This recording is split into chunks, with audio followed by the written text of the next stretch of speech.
بسم الله الرحمن الرحيم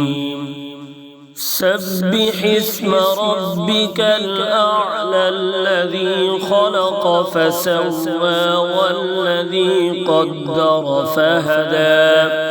والذي أخرج المرعى فجعله غثاء أحوى سنقرئك فلا تنسى إلا ما شاء الله إنه يعلم الجهر وما يخفى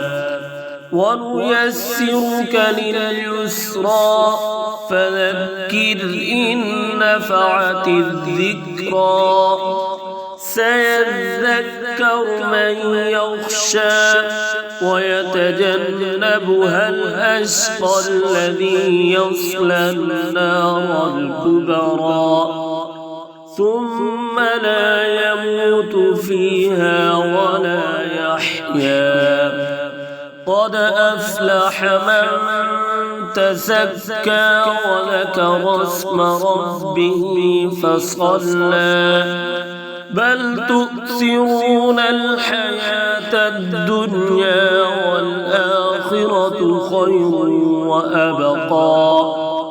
إن هذا لفي الصحف الأولى صحف إبراهيم وموسى